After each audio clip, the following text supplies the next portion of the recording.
El Centro de Monitoreo de Transparencia y Democracia de Acción Ciudadana presenta Hablando de Transparencia, Elecciones 2021. Hola, ¿qué tal? Muy buenas tardes y bienvenidos a su programa Hablando de Transparencia, Elecciones 2021. Les saluda cordialmente Denise Liesa y Eduardo Escobar. Así es, recuerde que Hablando de Transparencia es un espacio radial que tiene Acción Ciudadana todos los jueves de 4 a 5 de la tarde por la señal de Vive FM. Y esta tarde, ¿con quién vamos a conversar, Eduardo? Bueno, esta tarde vamos a hablar con Luis Mario Rodríguez, director del Departamento de Estudios Políticos de FUSADES. Bienvenido, doctor. Bienvenido. Eduardo, Denise, muchas gracias por la invitación. Contento de participar de nuevo en este programa. Gracias, doctor. ¿De qué tema hablaremos, Denise? Así es, vamos a hablar acerca de los posibles escenarios de la elección del 28 de febrero, que como todos sabemos, este domingo hay elecciones y toca ir a votar. Así es. Y para comenzar a hablar de esto, vamos a plantear un breve contexto de la plática. Como todos sabemos, las elecciones legislativas, municipales y parlaces en 2021 encuentran al sistema de partidos políticos en un momento muy complicado, debido a que las encuestas no le favorecen a los partidos de oposición. Esta elección puede reconfigurar el mapa del poder político en El Salvador, con todo lo que implica para la democracia del país. Por todos estos efectos, es necesario hacer un análisis sobre los posibles escenarios que enfrentará el sistema político y sus actores de cara a la elección 2021. Y sobre eso hablaremos esta tarde con Luis Mario Rodríguez. Denise. Así es. Doctor, para comenzar, quisiéramos consultar. Sabemos que las encuestas están mostrando un resultado más que favorable para Nuevas Ideas en la elección legislativa y municipal, en donde posiblemente pues obtendrán una buena cantidad de diputados y diputadas y también de alcaldías. ¿A qué podríamos atribuir este resultado? ¿Será una mezcla de distintos factores? En efecto, Denise, es una combinación de causas que se vienen arrastrando desde hace más de una década. Así lo muestran estudios de opinión pública latinoamericanos, la desconfianza en la democracia, la indiferencia respecto de vivir en un régimen democrático o en uno no democrático, la insatisfacción de la gente con el cumplimiento de las promesas y donde ahora se evalúa la democracia en términos económicos, si tengo empleo, educación, salud, servicios públicos de calidad, entonces evalúo bien a la democracia. Si no tengo nada de eso, está la legitimidad de ejercicio de la democracia, entonces simplemente veo un sistema que me cumpla con esas, digamos, necesidades. Y esto precisamente provocó en 2019 la llegada del presidente Bukele. Hablamos de una presidencia que fue el producto de esa frustración, de esa suma de errores y omisiones de parte de quienes gobernaron, y aunque hubo aciertos y muy buenos, también hubo desaciertos que no fueron corregidos.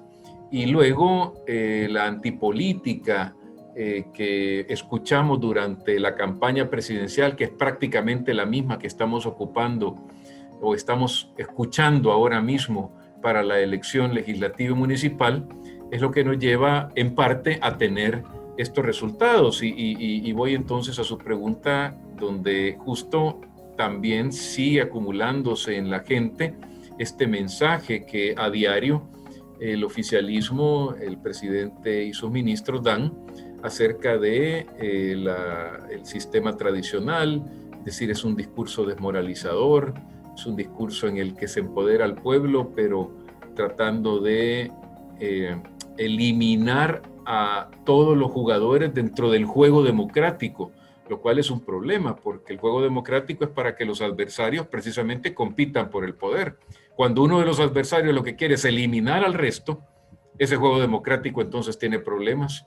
Y bien lo dicen estos autores de Cómo mueren las democracias, que explican por qué llegó Trump a los Estados Unidos, que efectivamente esa es la conducta que están siguiendo muchos líderes en América Latina. Y al final es lo que tiene al presidente y a su partido en las encuestas. Aparte de, que es muy importante, una campaña electoral absolutamente inequitativa, que ciertamente hemos tenido ventajismo oficial en prácticamente todas las elecciones desde el acuerdo de paz, que debió ser sancionada, ¿ya?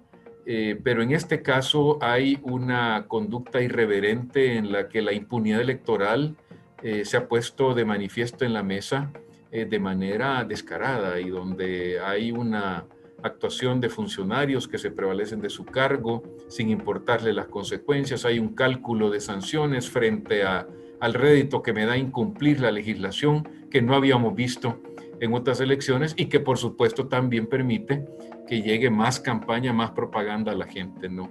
Y que no lo ha logrado hacer la oposición política también. Interesante. Luis Mario, ¿la elección puede derivar en el que el Partido Nuevas Ideas obtenga la mayoría absoluta en la Asamblea Legislativa o incluso la calificada según las encuestas?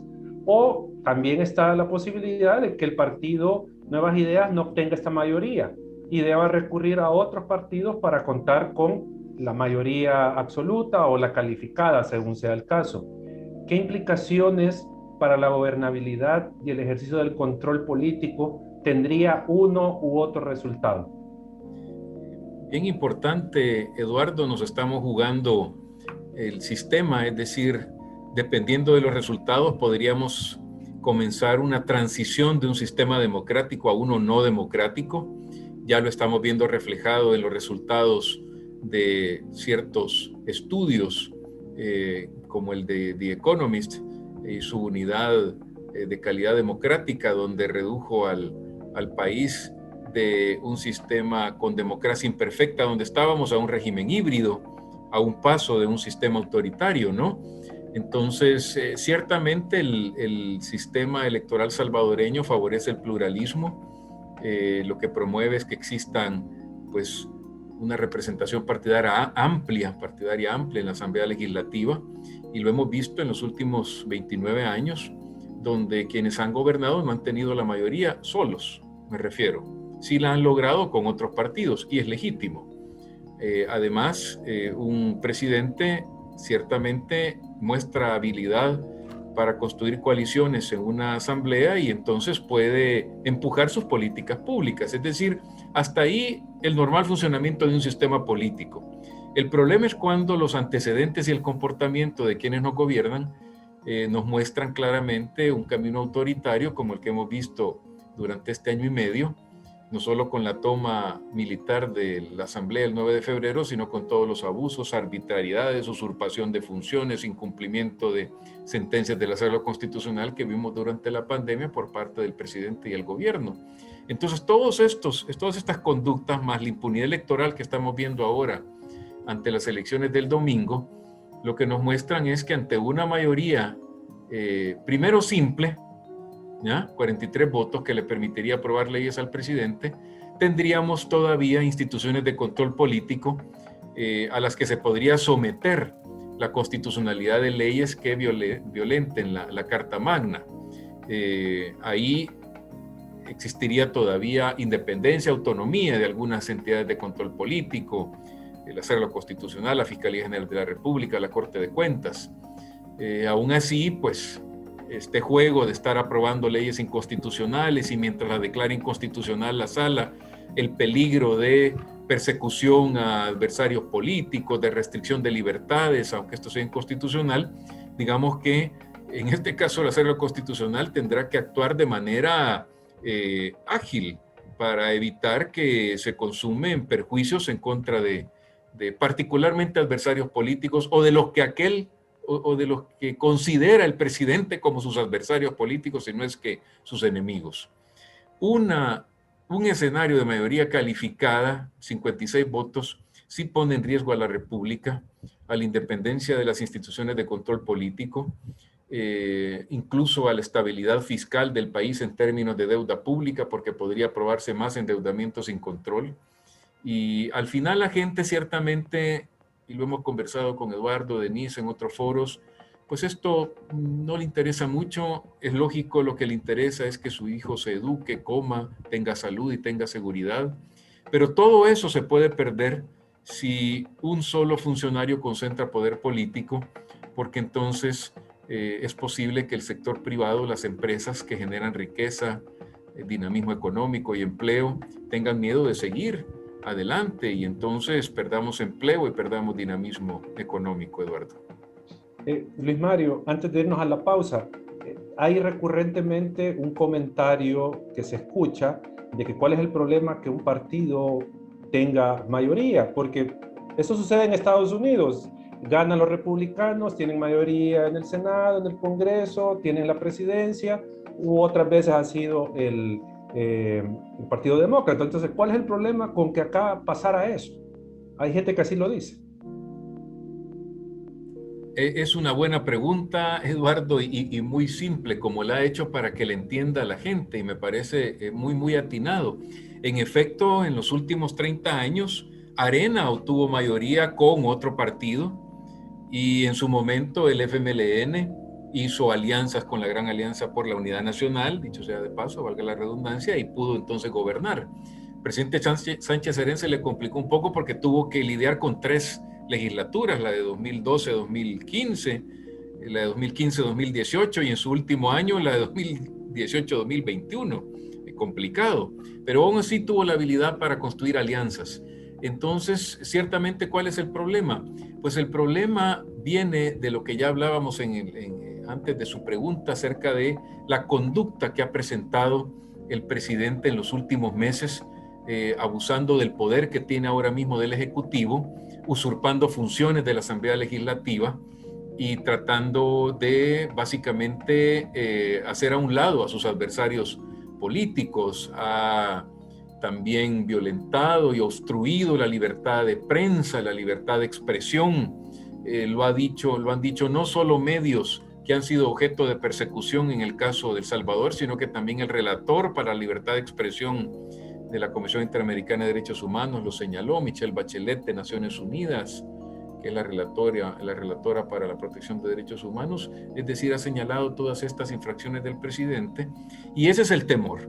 El temor ciertamente viene de esa conducta previa. Si el presidente ocupa los diputados que le den, sea mayoría simple o calificada, los ciudadanos, de manera correcta para impulsar sus políticas públicas, para impulsar proyectos, incluso teniendo mayoría, no deja de lado a los partidos minoritarios para que también sean tomados en cuenta en la construcción de leyes en buena hora. Pero lo que hemos visto durante este año y medio es todo lo contrario, una diatriba completa en contra de los partidos tradicionales, una falta de diálogo político que en la pandemia impidió que se pusieran de acuerdo para que hubiera una ley, y todo eso lo que nos dice es que probablemente a partir del 1 de mayo tendríamos un caos y un riesgo muy grande de convertirnos en un país no democrático. Gracias, doctor. Vamos a ir a una pausa musical, pero ya regresamos. Muchas gracias por continuar con nosotros. Estamos en Hablando de Transparencia, un espacio radial de acción ciudadana que tiene todos los jueves de 4 a 5 de la tarde por la señal de Vive FM 102.1. Y esta tarde, ¿con quién conversamos? Hablamos con el doctor Luis Mario Rodríguez, director del Departamento de Estudios Políticos de FUSADES. Y hablamos sobre qué, Denise. Sobre los posibles escenarios de la elección del 28 de febrero, que es este domingo. Bien. Doctor, también quisiéramos consultarle un poco, bueno, desde el punto de vista de la gobernabilidad democrática, ¿cuál se pensaría que es el mejor resultado en la elección del próximo domingo? Bueno, Denise, en términos de gobernabilidad democrática, lo ideal sería que el equilibrio de poderes se instalara, o mejor dicho, permaneciera al interior del legislativo, es decir, una bancada que, de acuerdo a las encuestas, puede ser muy importante del partido de gobierno, Nuevas Ideas, pero también una oposición robusta que permita que otras formas de pensar se instalen y estén sobre la mesa cuando se hable de políticas públicas o de pues, todo aquello que puede perjudicar o beneficiar a la gente. En otras palabras, precisamente nuestro sistema electoral de tipo proporcional de acuerdo a la Constitución promueve eso, ¿no? Que haya distintas formas de pensar representadas en la Asamblea con el propósito que todos tengamos la posibilidad de que sean tomados en cuenta nuestros pensamientos, ¿no? Para que la gente lo entienda, ahora los consejos municipales son plurales, es decir, ya no solo gobierna el que ganó el mayor número de concejales a través del voto ciudadano, sino que también la oposición está presente, de tal manera que una parte del municipio, de la población de ese municipio, también tiene un representante que puede decirles que determinada calle debería ser de esta manera o que se necesitan estos lugares para la dispersión mental de la juventud. Es decir, es necesario escuchar a los distintos planteamientos, las distintas voces, las distintas ideologías. Es necesario que estén representados. De lo contrario, si esto no sucede, en términos de gobernabilidad democrática, lo que tenemos es la imposición de una sola idea, ¿ya? Y por tanto puede peligrar la estabilidad política del país. En términos de gobernabilidad democrática, de igual forma, una concentración de poder político puede también complicar el ejercicio de control dentro de la Asamblea. Para que lo entendamos, hemos visto en este último año y medio cómo han sido llamados funcionarios a la Asamblea para ser interrogados por los diputados ante faltas que han cometido o supuestas faltas en el ejercicio de sus deberes. Vimos cómo se llamó a la ministra de Salud y al presidente de ANDA cuando estaba contaminada y salía café el agua en los chorros de los capitalinos. Vimos cómo se llamó al ministro de la Defensa para que explicara por qué metió a la Fuerza Armada en la Asamblea Legislativa. Se intentó llamar al ministro de Hacienda y vimos el comportamiento del director de la policía diciendo que no llegaba, ¿verdad? Es decir, vimos comisiones que han investigado también situaciones como las del 9 de febrero. Todos esos controles es importante que también se puedan ejercer dentro de la Asamblea Legislativa para que no exista la tentación de comportarse pues sin ningún límite. Eso es complicado. Luis Mario, si un partido obtiene la mayoría de diputados en la Asamblea Legislativa que lo acerquen a la mayoría calificada, que es la que se necesita para elegir a fiscal general, magistrados, de Corte de Cuentas, de Corte Suprema, los procuradores y el tema del endeudamiento, ¿qué implicaciones o efectos tendría este escenario para el sistema político? Es decir, que un partido elija al fiscal general, que elija a los magistrados de la Corte de Cuentas. ¿Qué implicaciones tendrá esto? Claro. En un sistema político se necesitan frenos y contrapesos. En un sistema político interactúan, precisamente por eso es un sistema, la comunidad política, es decir, no por decir política es que se nos excluye a los ciudadanos. Hacemos política porque queremos influir en el poder. Entonces estamos la comunidad, que estamos sometidos a reglas, a normas, a instituciones, a procedimientos, y luego están quienes nos gobiernan, que son los que tienen que dar respuesta a nuestras demandas. En ese sistema político también hay controles, donde lo que se intenta es corregir aquello que ha hecho mal algún actor político o limitarlo y prevenir que haga alguna acción que puede limitar nuestras libertades. Hoy creo que es más fácil que entendamos, que los salvadoreños entiendan qué significa limitar las libertades, porque durante la pandemia pues nos tuvieron encerrados. Cuando salíamos con miedo que la Fuerza Armada nos capturara y nos mandara a un centro de contención, donde el ministro de Seguridad y Justicia dijo que nos iban a mandar ahí a los que violentáramos la cuarentena para que nos contamináramos. Es impresionante, ¿verdad? Y luego que no podíamos ir al súper, excepto cuando nuestro número de DUI coincidiera, entendimos que era por nuestra protección, para no contagiarnos. Pero vimos luego, porque la pandemia no fue un problema nacional, sino que mundial, obviamente por eso es pandemia, cómo se comportaron otros líderes, donde no restringieron, así como lo hicieron en El Salvador, pues nuestros derechos y nuestras libertades, y no sufrieron, aparte del estrés de la pandemia, el estrés de ser capturado. Yo viví experiencias donde tuve que ver a mi esposa a las 11 de la noche porque tuvo una crisis en una enfermedad y pues aparte de ir nervioso con mi esposa, pasé como 3 retenes, tuvimos que decir que íbamos al médico, casi que nos seguía uno para ver si realmente íbamos al hospital. No puede ser. Y eso sucede cuando no hay control de parte de un órgano a otro, cuando no hay límites. En las situaciones que les estoy comentando, la Sala de lo Constitucional le dijo al presidente, no, a ver, sí puede hacer lo que está haciendo, pero bajo estas condiciones, no como lo viene haciendo. Entonces tampoco es que se quiere que las instituciones de control le impidan gobernar al presidente, no, lo que se quiere es que haga el presidente lo que la ley y la Constitución establecen. Y para eso entonces los órganos de control, los otros órganos de Estado, las instituciones de control que Eduardo mencionaba, el fiscal, la Sala Constitucional, la Corte de Cuentas, pues hacen eso, ¿no? Imagínense un hijo sin control en el hogar, pues simplemente se convierte en un drogadicto porque las libertades son tan grandes y no le pone límite a los padres que se indisciplina tanto que ese hijo se pierde. Pues así se puede perder un gobernante también cuando no tiene límites. Nosotros somos como ciudadanos los dueños de ese poder y los que le tenemos que imponer límites a través de estas instituciones que ya Eduardo y Denis mencionaban. Luis Mario, y en este caso, ¿se puede prever algún tipo de retroceso en estos procesos de elección? Digo, porque desde sociedad civil hemos venido señalando que el proceso de selección de estos funcionarios ha sido muy deficiente, siempre ha sido por un tema de cuota, siempre se eligen a personas que no son idóneas, o la mayoría de veces se eligen personas que no son idóneas. Entonces, y eso que se ha tenido que hacer la elección con varios partidos participando, porque nadie ha tenido los 56 por sí solo. Pero ahora que está en el aire esa posibilidad, ¿cree que esto puede todavía generar un efecto más pernicioso para la elección de estos funcionarios y el control? Ese es un punto bien importante, Eduardo. La gente debe entender que a las instituciones tienen que llegar los mejores. Y por mejores hay que entender los más honestos, los que practican la ética, los que conocen las funciones que se deben desarrollar en esas instituciones. Y para eso entonces se tiene que evaluar a esas personas que vayan a llegar.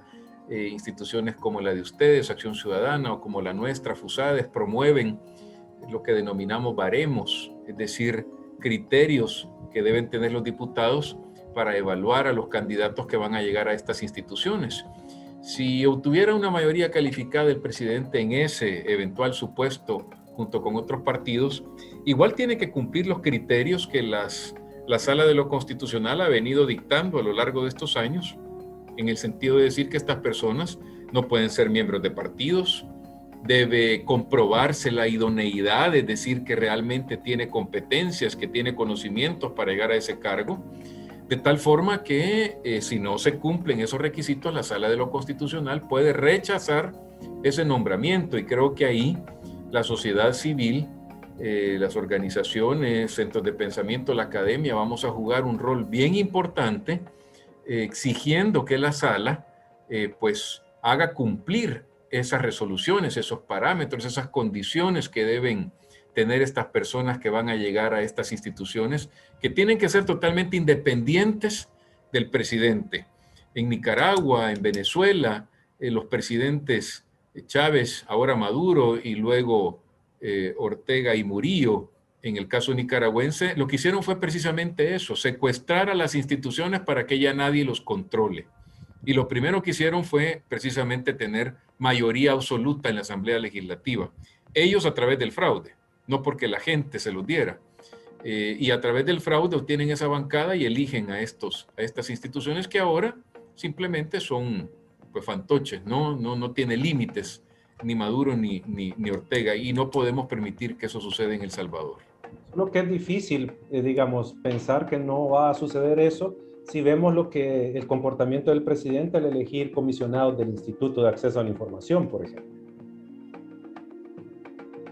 Sí, ese es un precedente muy lamentable y al mismo tiempo genera mucha preocupación. El Instituto de Acceso a la Información Pública, por si alguno todavía no lo sabe, es una instancia que permitió y ha permitido que los ciudadanos accedamos a la información.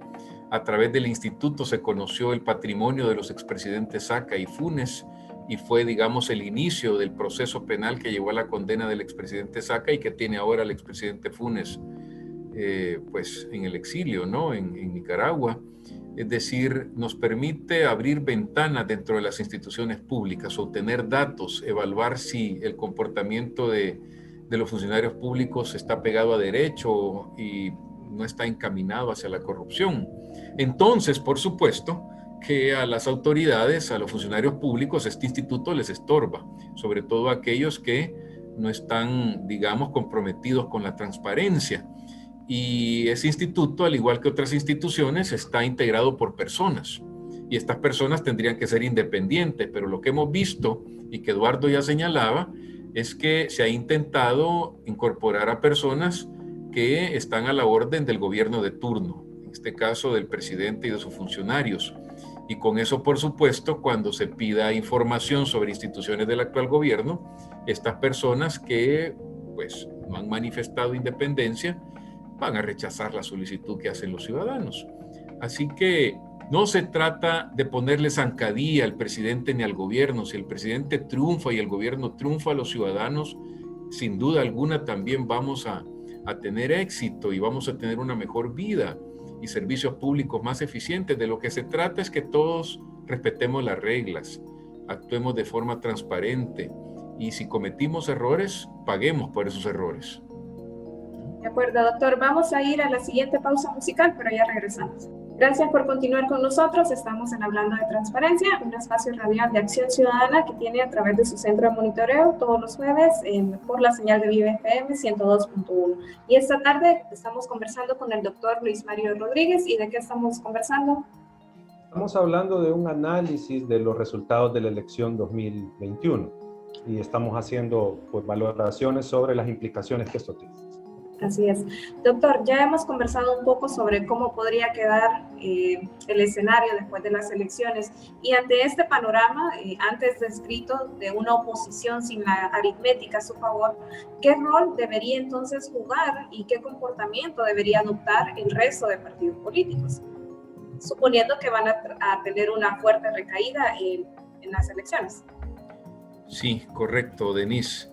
Importante el papel de la oposición política en cualquier sistema. Es la que equilibra justo la toma de decisiones al interior del órgano legislativo, la que representa las distintas expresiones políticas y sociales en un sistema proporcional y pluralista como el salvadoreño, de acuerdo a la Constitución. La oposición ha venido mostrando en los últimos 10 años, por dar una fecha exacta, ¿no?, una postura muy débil, ¿ya? No ha tenido una, digamos, acción que podamos valorar como inteligente en términos de procurar el bien común. Y eso debe ser corregido. Es decir, la oposición debió comportarse en los últimos 10 años como lo hizo en el último año, en 2020, durante la pandemia. Ese es el ejemplo que los ciudadanos deben evaluar, incluso de cara a las elecciones que tenemos en pocos días. En ese periodo, aunque el presidente del gobierno ha querido hacer ver que la Asamblea no lo apoyó, los que nos dedicamos a estudiar las relaciones entre el Ejecutivo y el Legislativo registramos claramente una producción legislativa en beneficio de los ciudadanos para protegerlos de la pandemia muy efectiva. Buena parte de esa producción legislativa, de esa aprobación de leyes, fueron iniciativas del presidente de la República que llegaron a través de sus ministros a la Asamblea y que fueron aprobadas por los legisladores de oposición política. Incluso la oposición le concedió al presidente de la República la solicitud que él hizo de suspender garantías constitucionales, por las cuales no nos podíamos reunir ni podíamos circular y por todo lo que ya hablamos en anteriores segmentos. Le aprobó una cantidad de dinero impresionante, ¿no?, que ronda los 3.500, 4.000 millones de dólares, todo para que pudiera el presidente contar con los recursos para enfrentar la pandemia. Entonces, ese tipo de oposición es importante y cuando debió rechazarle al presidente algunas peticiones porque violentaban normas constitucionales, sentencias de la sala o porque había intervención de un órgano en otro, también lo hizo la oposición en este caso. Es decir, hemos visto una oposición que ha actuado como debe ser en el último año. Entonces, su papel a partir de 2021 debería ser ese. Si todavía tiene un peso, que pues es lo que en principio queremos aquellos que consideramos que la democracia debe tener frenos y contrapesos, entonces todavía tiene un peso de tal forma que puede neutralizar decisiones que requieren 56 votos, elecciones de segundo grado de funcionarios, préstamos internacionales, debe utilizar ese freno, esa llave, de manera responsable. Es decir, no podemos estar diciendo que el presidente de la República, si tiene mayoría calificada, va a querer tomarse las instituciones, si la oposición política igual, al tener la llave de la mayoría calificada, actúa en forma similar queriendo meter gente partidaria a las instituciones, a pesar de que la Corte, la Sala Constitucional dijo que no se puede. Entonces tiene que procurar utilizar ese poder para neutralizar todo aquello que quiera violentar la Constitución de manera responsable, ¿ya? Tiene que procurar diálogo político, acercamientos, pues es importante que escuche también aquello que el gobierno tenga que decir, y particularmente y principalmente que escuche a la gente, ya que ya mostró la ciudadanía que, pues, que se fija, ¿no? ¿Qué hacen los partidos? Y también debe tener una labor de educación cívica. A mi juicio es algo que no han cumplido los partidos políticos, sobre todo en tiempos no electorales, ¿no? Educar a la gente en términos de qué es democracia, de qué son libertades, de que por qué sirve tener equilibrio de poderes, etc. En otros países esa función la toman los partidos, el Tribunal Supremo Electoral, en coordinación con el Ministerio de Educación. Ojalá que se haga aquí también en el país, Denise. Luis Mario, con lo que decía, no es que quiera meter ruido innecesariamente, pero los últimos años nos han mostrado que al final la voluntad popular se ha terminado burlando cuando hay maletines negros, cuando hay transfugismo y digamos, si la oposición logra tener número de diputados que son 27, si no me falla la matemática, si tiene más de 27 tiene el control de la mayoría calificada, pero estaríamos o podemos pensar que los partidos han depurado suficientemente sus candidaturas para tener gente que no va a entregarse al oficialismo una vez sean electos, si en el hipotético caso tienen la llave legislativa. Sí, ese es un aspecto de primer orden, Eduardo, porque en efecto parte de los escándalos de corrupción han venido de parte del legislativo, donde hemos visto incluso diputados vinculados al narcotráfico que ahora están siendo procesados, uno incluso que se extraditó y está teniendo juicio aquí en El Salvador. Hemos visto ese transfugismo que usted señalaba, que antes que la Sala Constitucional lo prohibiera, pues había transfugismo, no como en Guatemala, donde nos acostamos con partidos, con diputados que estaban en un partido y nos despertamos con diputados que ya se cambiaron hacia otros, ¿no? Es increíble el transfugismo ahí, pero aquí ya está prohibido. Teóricamente eso, digamos que teóricamente no podría presentarse, pero la corrupción siempre encuentra, ¿no?, aquellos agujeros por donde colarse. Entonces ahí es bien importante que los partidos políticos mantengan pues una vigilancia, no tanto de qué deben decir y qué hacer, porque también deben tener cierta independencia los diputados al representarnos cuando los elegimos, pero sí controlar, por ejemplo, un exceso en su crecimiento patrimonial, conductas sospechosas, noticias criminis que pueda salir en un periódico ya señalando a alguien por ahí que pueda estar haciendo algo. Los tribunales de ética de los partidos deben actuar de inmediato, digamos, llamando a ese diputado y hablando con ellos. Y luego, pues, no son infalibles aquellas situaciones en las que, como vimos en Arena, 4 diputados se fueron desligando, aunque ya no como tránsfugas porque no lo podían hacer, pero fue obvio una disminución a una oposición que ya estaba mermada, ¿no? Entonces, eso es importante que lo hayan tenido en cuenta los partidos, porque ahora mismo ya estamos tarde, ¿no? Es decir, eso debieron hacerlo en las elecciones internas al proponer candidatos a la militancia, no precandidatos a la militancia. Ahora les queda el momento post, que es el control. Les deberían estar pidiendo, aunque no son sección de probidad los partidos, pero les deberían estar pidiendo cada 6 meses, a ver, páseme cualquier modificación en su patrimonio, porque yo sé cuánto gana, sé las limitantes que tiene usted como diputado que no puede ejercer otro tipo de funciones, y si tiene empresas es legítimo, páseme cuánto. En este caso vamos a guardar confidencialmente su información, pero cuánto tiene para que no creamos que eso está siendo producto de la corrupción. Así que ese control interno va a ser bien importante. Luis Mario, las encuestas muestran que el sistema de partidos políticos puede quedar sumamente debilitado, ya que perderán mucha cuota de poder de la que actualmente tienen, y de cara a la elección 2024 se prevé que tengan poco acceso al financiamiento para sus campañas, por ejemplo, porque los datos de gasto de campaña ahora nos muestran una reducción muy drástica de la inversión de los partidos. No existe un liderazgo en los partidos de oposición, no hay una oposición, no hay un liderazgo en la oposición, ya usted lo mencionaba, y no gozan sobre todo de la confianza ciudadana. Entonces, este escenario del sistema de partidos, ¿qué implica? ¿Qué riesgos implica? ¿Qué es lo que hemos visto en otros partidos cuando el sistema de partidos, en otros estados, perdón, cuando el sistema de partidos colapsa? Muy importante, Eduardo, para, digamos, que nuestros radioescuchas lo entiendan, un sistema de partidos puede ser institucionalizado o no institucionalizado. Lo ideal es que sea institucionalizado, y para eso el partido, digamos, el sistema de partidos debe presentar ciertas características, ¿no? Primero, debe ser un sistema en el que los ciudadanos consideran que los partidos son importantes para la democracia. Es decir, aunque lo rechacen y queden en último lugar cuando se evalúan a las instituciones, finalmente la gente termina votando por los partidos.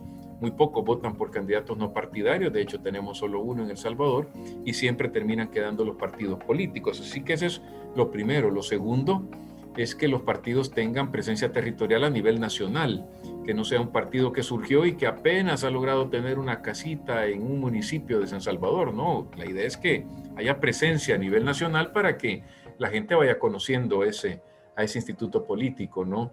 Lo tercero es que tengan el financiamiento necesario, usted ya lo decía, para promover su oferta electoral, sus candidatos y las promesas. Ahí tenemos una deficiencia importante.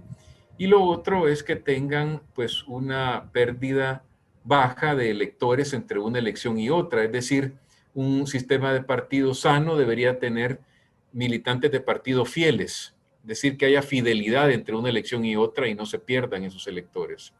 Cuando vemos todas estas características, entonces podemos empezar a evaluar cómo está el sistema de partido salvadoreño. Hay otro tipo de variables que se pueden tener en cuenta, fórmulas que se aplican para ver cuál es el número efectivo de partidos que tiene ese sistema de partidos, ¿no? Y lo que vemos es que hasta ahora, no obstante las pérdidas de electores que han tenido tanto pues los partidos de oposición, particularmente los mayoritarios, el Frente y Arena, se mantiene un sistema de partidos en el que todavía hay preponderancia de dos grandes partidos políticos, ¿ya? Ahora bien, ¿qué puede suceder el 2021? Es probable que estos partidos políticos ciertamente reduzcan sus grupos parlamentarios, pierdan algunos electores. Tendremos que ver si, por ejemplo, el FMLN mantiene los electores que tuvo en 2018 o pierde más. Si pierde más es que estamos teniendo ya ahí un giro de tuerca en el sistema de partidos, en el sentido de que no era un voto de enojo, pero sigo siendo del frente, a otra cosa muy distinta en la que yo ya no soy y perdí como partido a ese elector. Entonces, y al mismo tiempo se dio la emergencia de nuevos partidos. Han emergido nuevos partidos, nuevas ideas, vamos nuestro tiempo. Veremos cómo le va particularmente a los últimos dos, a nuestro tiempo y vamos.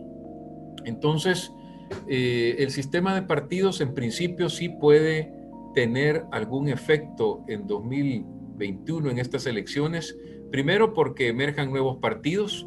No vemos como FUSADES una fragmentación en el sentido de que entre un número grande de partidos de tal manera que suceda lo que se está viendo en Honduras o particularmente en Costa Rica, donde crecieron de un bipartidismo a 11 partidos a nivel nacional y casi 90 partidos a nivel local, porque ahí se permite ese tipo de partidos.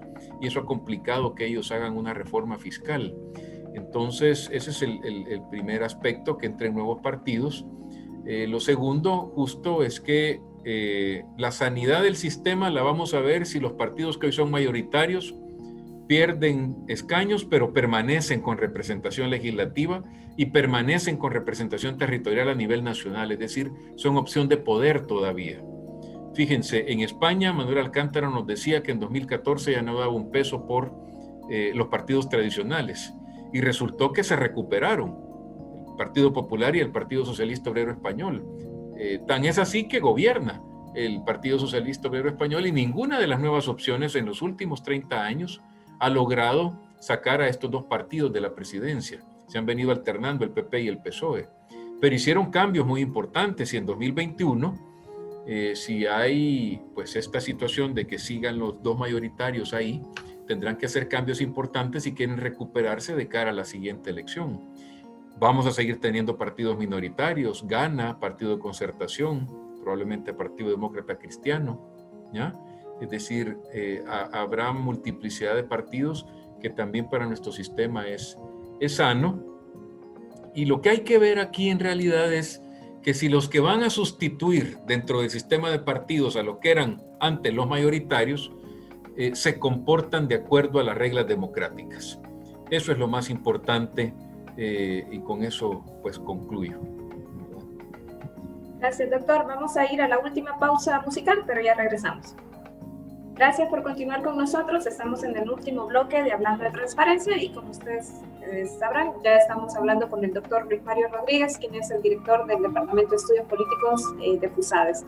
Doctor, también quisiéramos consultarle, ya hablamos un poco acerca del rol que debería de tener la oposición de cara a los resultados de la elección del 28 de febrero, pero ¿qué rol considera usted que debería tener la sociedad civil y la prensa en este escenario? Serán, a mi juicio, Denise, dos actores que mantendrán el dique, ¿verdad?, para que el sistema siga siendo democrático, ¿ya? Ni la sociedad civil ni los medios de comunicación tienen el poder que adquiere un funcionario de elección popular o una institución de control. Su deber es denunciar, proponer, tener una crítica constructiva, ¿ya? Y eso afortunadamente lo tenemos en El Salvador, una sociedad civil organizada, muy robusta, muy activa, que propone, digamos, además de criticar, propone, no se limita a criticar, como en Ecuador me decía un amigo, mira, nosotros criticamos y criticamos y criticamos, quitamos a 4 presidentes y llegamos a Rafael Correa, que nos complicó la vida, particularmente en el tema de libertad de expresión. Entonces, a la par de la crítica, en el caso salvadoreño, la sociedad civil, que buen amigo del NDI, Eduardo Núñez, le llama sociedad civil especializada, presenta siempre propuestas para que haya más transparencia, para que se reforme el sistema electoral y se modernice, para que se combata la corrupción, para que haya profesionalización en el servicio civil. Y eso, al contrario de disminuirse, a mi juicio se va a incrementar, ¿ya? Porque hay liderazgos en la sociedad civil muy valientes, pero no en el sentido de ir a acciones violentas, sino muy valientes en el sentido de su compromiso con la república, con la democracia, con el Estado de Derecho, con la Constitución, con la transparencia. Y creo que eso va a continuar. Y los medios, la libertad de prensa es también un eslabón muy importante para que nuestro sistema democrático continúe. Tenemos medios que son muy profesionales, por cuyas investigaciones se ha logrado pues que reaccionen los funcionarios públicos, ya sea porque estén involucrados en casos de corrupción o porque estén obrando mal. Entonces tenemos que cuidar mucho a esa prensa libre. Rafael Correa lo que hizo en su momento en Ecuador fue precisamente neutralizar a esa prensa porque le estorbaba, ¿ya? Y luego fundó muchos medios públicos. Y lo que quería era que la única verdad que la gente escuchara fuera la del oficialismo. Y eso es muy peligroso. Y aquí también tenemos la defensa internacional de la democracia, que ya vimos cómo ha protegido, en el caso del Faro, por llamar medio, ¿no? Por señalarlo de manera expresa, ¿no? Donde protegió a más de 30 periodistas, una medida cautelar a favor de ellos por claras intenciones en su contra por parte del gobierno de la República. Entonces, acudir a esas instancias también va a ser importante. La comunidad internacional es un tercer actor muy relevante en un eventual escenario de pérdida de derechos.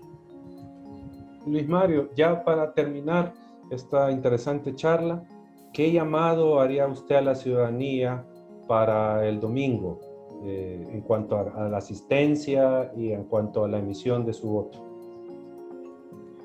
Bueno, Eduardo, a que vayan a votar, lo decimos todos, digamos que esa es la manera más simple, pero luego hay que añadir algunas cosas, ¿no?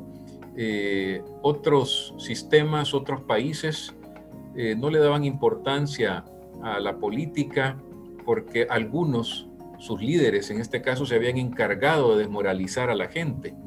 Y entonces, ya lo decía, no recuerdo si al inicio, muy poca gente votaba en los primeros, digamos, ejercicios de participación electoral cuando Chávez llegó al poder, ya por el referéndum en su momento para cambiar la Constitución, votó menos del 40%, luego por la Constitución, que se hizo una consulta popular, igual menos del 40%, a las elecciones de diputados en Venezuela en ese momento acudió también menos del 40%, y cuando ya tenía el poder total Chávez, ahí la gente empezó a ir a las urnas en más de un 80% para recuperar la democracia, pero ya era tarde. Vemos lo que está sucediendo en ese y en otros países, y entonces pensemos un poco en eso, ¿no? Los mayores, por ejemplo, piensen en el país que le quieren dejar a sus hijos, y los que somos de 40 años o más, pensemos que ciertamente hay que corregir muchos problemas en el país, muchas injusticias, pero no tiene que ser a costa de sacrificar, digamos, la estabilidad política y democrática del país. No tengan miedo, aunque el tema de la pandemia es muy relevante y tenemos que cuidarnos, pues con ir con todas las medidas y cumplir lo que el Tribunal Supremo está diciendo respecto de utilizar mascarilla, respecto del distanciamiento físico, más todo lo que van a aplicar en la junta receptora, donde van a estar desinfectando el plumón que utilicemos, incluso nuestro documento de identidad se va a desinfectar para que no tengamos ese temor. No nos van a aplicar la tinta de manera directa metiéndole en el bote como hacíamos en otras elecciones, sino que a través con un hisopo. Eso entonces nos puede garantizar que el riesgo se minimiza. Nunca hay riesgo cero en una situación como esta, pero por lo menos se minimiza el riesgo. Así que vamos a las urnas todos el domingo. Así es, la invitación está hecha para que este domingo pues vayamos, tomemos las medidas pertinentes, pero no dejemos de votar, que es lo importante. Bueno, solo nos resta agradecerle a Luis Mario Rodríguez, director del Departamento de Estudios Políticos de FUSADES, por habernos acompañado esta tarde en el programa previo a la elección, dando sus valoraciones sobre el resultado y las implicaciones que este tiene para la democracia. Muchas gracias, Luis Mario. Gracias, Eduardo. Gracias, Denise. Les agradezco la invitación. Bueno, gracias. Y como ya decía Denise, todos a votar el domingo. Así es, todos a votar el domingo, y recuerden que después en el siguiente programa vamos a analizar los resultados de la elección, así que le invitamos a estar pendiente de nuestras redes sociales y también del próximo programa que será transmitido siempre el jueves de 4 a 5 de la tarde. Así que nos volvemos a escuchar el próximo jueves. Buenas tardes. El Centro de Monitoreo de Transparencia y Democracia de Acción Ciudadana agradece su sintonía al programa Hablando de Transparencia, Elecciones 2021, un espacio que contribuye a realizar valoraciones del proceso democrático de El Salvador.